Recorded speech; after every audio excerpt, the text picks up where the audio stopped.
जाते हैं, जिसको आप जो वर्ड यूज कर रहे हो स्टक हो जाते हैं, मतलब आप कह रहे हो कि हम अपनी थिंकिंग में स्टक हो जाते हैं, थिंकिंग में स्टक हो जाते हैं, राइट? कि हम ओवर थिंकिंग में चले जाते हैं, ओवर थिंकिंग कि हम बैठे बैठे बस सोचते रहते हैं कि ऐसा क्यों हुआ, क्या हुआ, ऐसा नहीं होना चाहिए, कि हमारे में कुछ कमी ऐसा हो गया तो क्या होगा, वैसा हो गया तो क्या होगा, मैं दोबारा भी ट्राई किया नहीं हुआ तो क्या होगा। हम जानते हैं कि पहले भी ऐसा हुआ था, फिर हमने उसे ओवरकम कर लिया, लेकिन बार बार वही चीज आते आते फिर वही ब्रेन का जो कंफर्ट जोन है हम फिर वहीं स्टक होने लगते हैं। और जिस कंफर्ट जोन की आप बात कर रहे हो वो एक्चुअल में ओवर थिंकिंग वाला जोन है। ओवर थिंकिंग वाला जोन है, मतलब बैठे बैठे बस सोचते रहते हैं, जैसी हमारी कंडीशनिंग हुई कर है, कुछ नहीं पाते हैं। करते भी हैं तो थोड़ा सा करना शुरू करते हैं, उसके बाद वापस से वो थॉट्स हमारे ऊपर हावी हो जाते हैं। राइट, यही आप कह रहे हैं। राइट सर, प्रॉब्लम जो है इतनी ज़्यादा, क्योंकि एक्चुअली क्या लाइफ में अगर कुछ अच्छा होता है तो शायद हम प्रॉब्लम से इजीली निकल जाते हैं, बट बैक टू बैक जब आपको फेलियर्स ही मिल रहे हैं उस टाइम पे भी आपको फिर दिखना ही बंद हो जाता है कि हाँ, निकलने का भी कोई रास्ता है।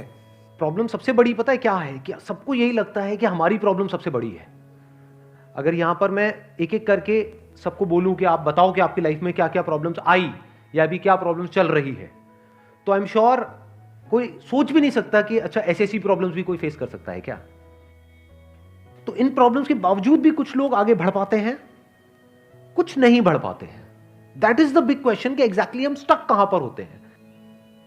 क्या हम एक्चुअल में लाइफ में प्रॉब्लम्स में फंसते हैं या उन प्रॉब्लम्स को लेकर के जो हमारी थिंकिंग है वहां फंसते हैं? सबसे पहले ये चीज हमको क्लियर होना चाहिए। तो जो हम कह रहे हैं फंस गए हैं, हम एक्चुअल में प्रॉब्लम्स में नहीं फंसे हैं, क्योंकि प्रॉब्लम्स तो सबकी लाइफ में है। हम एक्चुअल में थिंकिंग में फंस जाते हैं। ये पॉइंट सुनने में छोटा लग रहा होगा, but it is a very big point two understand in life, जो 99% लोगों को नहीं समझ में आता है।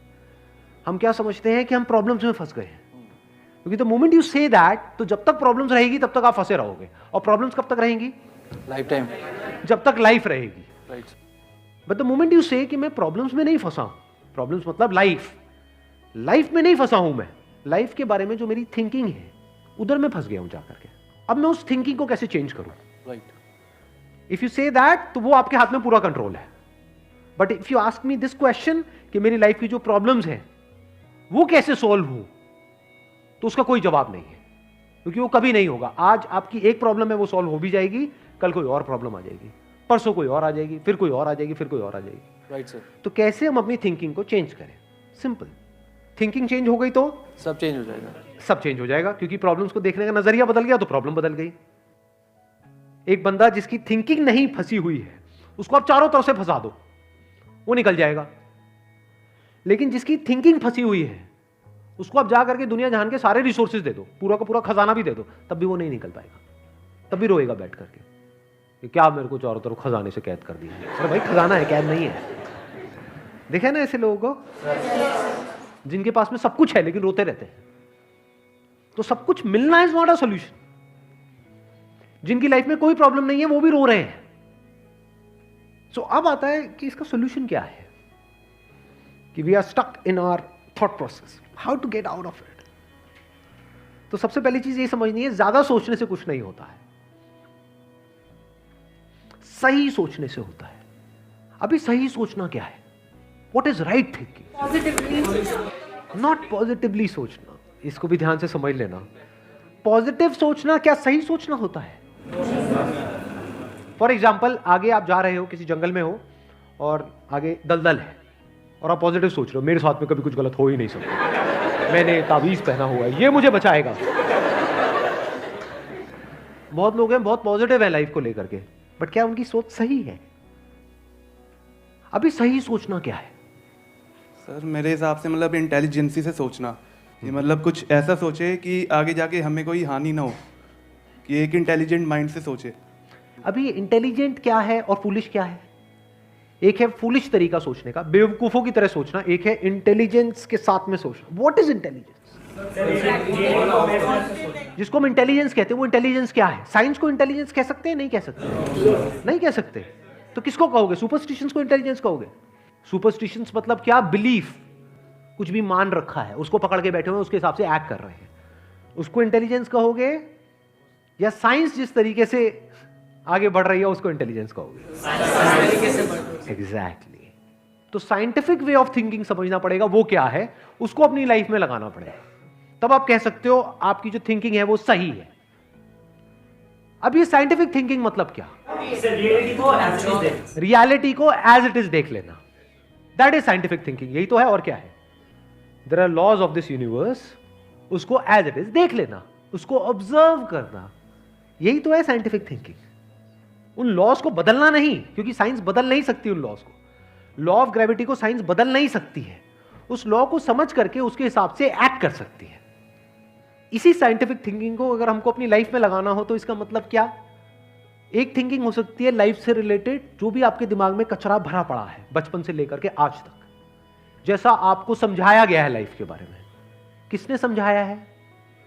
वो लोग जो खुद नहीं समझते, लाइफ के बारे में अपने अपने बिलीफ्स बनाए हुए हैं, अपने अपने स्टैंड पॉइंट से लाइफ को देख रहे हैं। फॉर एग्जाम्पल, कोई हिंदू है तो एक तरीके से लाइफ को देख रहा है, कोई मुस्लिम है तो अलग तरीके से लाइफ को देख रहा है, क्रिश्चियन है तो अलग तरीके से देख रहा है। क्या सही है इन तीनों में से? कि तीनों को सही थिंकिंग कह सकते हैं? ना, क्योंकि आपस में लड़ झगड़ रहे हैं। साइंस में कोई लड़ाई झगड़ा होता है? अगर मैं किसी साइंटिफिक फैक्ट के बारे में बात करूंगा, क्या कोई हिंदू, मुस्लिम, क्रिश्चियन आकर के आपस में लड़ सकते हैं? नहीं। तो ये सही थिंकिंग है। एक है जो हमें सही लगता है, एक है जो सही होता है। दोनों में जमीन आसमान का फर्क है। एक है जो आपको सही लगता है, एक है जो सही है। तो साइंटिफिक थिंकिंग का मतलब क्या, अगर इसको हमको लाइफ में लगाना हो तो, यानी लाइफ को आप एज इट इज देखो, ऑब्जर्व करो, फिर उसके बारे में सोचो। This is scientific thinking. और ये जो फंडा जिसकी मैं बात कर रहा हूं, इसको आप लाइफ के किसी भी एस्पेक्ट में लगा सकते हो। इसको बिजनेस में लगा सकते हो, इसको जॉब में लगा सकते हो, इसको रिलेशनशिप में लगा सकते हो, इसको हेल्थ में लगा सकते हो। बिजनेस क्या है अगर रियलिटी को एज इट इज देखना नहीं है तो? अब ये जो आपने कहा कि बिजनेस में सब झूठे भरे पड़े हैं, क्या ये सच है या आपका अपना एक स्टैंड पॉइंट है? अभी इन्होंने बोला कि बिजनेस में सब झूठे भरे पड़े हैं। अभी ऐसे ही यहाँ पे मैं अलग अलग लोगों से अलग अलग बातें पूछूंगा ना, तो सब बड़े कॉन्फिडेंस से बोलेंगे, as if they know it for sure. जैसे मैं पूछूंगा, हाँ भाई यहाँ पे किसी मेल का किसी का ब्रेकअप हुआ होगा, तो सारी लड़कियां ऐसी होती हैं, सब धोखेबाज हैं। ऐसे ही कोई लड़की से पूछूंगा, वो आकर के बोल देगी, सर ये तो मर्द जात तो है ही ऐसी, इससे कुछ हो ही नहीं सकता। क्या ये सच है या आपका अपना एक स्टैंड पॉइंट है, अपना आपका एक बिलीफ है? तो ध्यान से समझ लेना, इसका जो सबसे पहला स्टेप है वो है अंदर जो भी कुछ पड़ा हुआ है आपके, जो भी आपने मान रखा है उसको छोड़ दिया। अब आप हल्के फुल्के हो गए, अब एज इट इज देखा लाइफ को, लाइफ को ऑब्जर्व किया as life, not my life. For example, anger, क्या एंगर आपका है? बट आप एंगर का सोल्यूशन कैसे निकालते हो? मुझे गुस्सा आता है, मुझे गुस्सा नहीं करना है। कभी भी आप एंगर का ऐसे सोल्यूशन निकाल ही नहीं सकते। सिर्फ आपको आता है गुस्सा या सबको आता है? सबको आता है। तो क्या एंगर सिर्फ आपकी प्रॉब्लम है या एंगर एक लाइफ की प्रॉब्लम है? Fear, if you can look at fear, not your fear और माई फियर, फियर, डर है ना, वो डर क्या है? Can you look at it?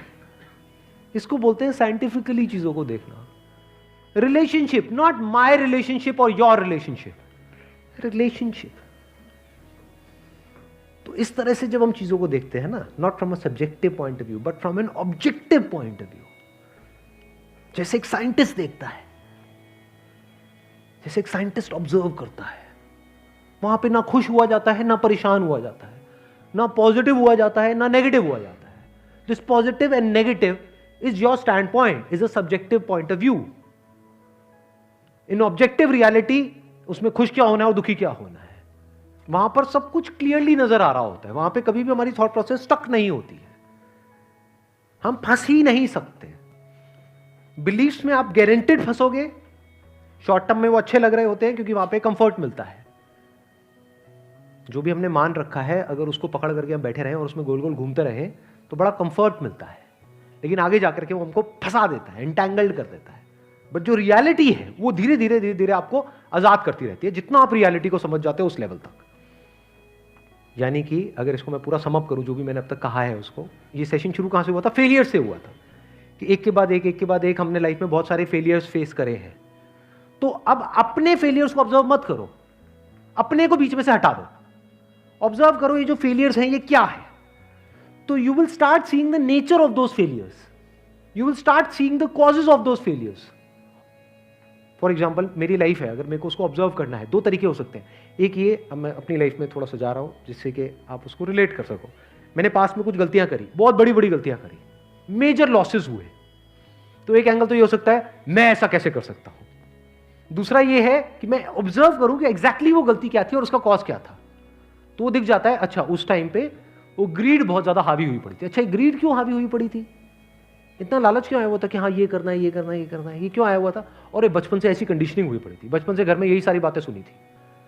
तो इसलिए I was acting out of that information जो मेरे अंदर फीडेड थी, and that was not correct information. वो सारी इंफॉर्मेशन गलत थी, जिसकी वजह से मैंने जल्दी से एक्ट किया, बिना सोचे समझे, बिना सही थिंकिंग के एक्ट कर दिया. उस वजह से जाकर के फंस गया. तो मुझे उस बंदे ने नहीं फंसाया, मैं खुद फंसा अपने लालच की वजह से. तो अब ये क्लियर हो रहा है हम कैसे देखते हैं. तो वंस वी सी दैट, तो अब मैं उससे पूरी तरह से फ्री हो गया, because I understood something which is very basic in life, जिसकी वजह से पूरी की पूरी लाइफ एक अलग ट्रैक पे निकल गई. क्या समझ आया कि कभी भी ग्रीड से एक्ट नहीं करना है. अब इसको हम समझते हैं, कैसे समझते हैं, मॉरल साइंस की बुक से. वो सब बकवास है, ये लालच नहीं.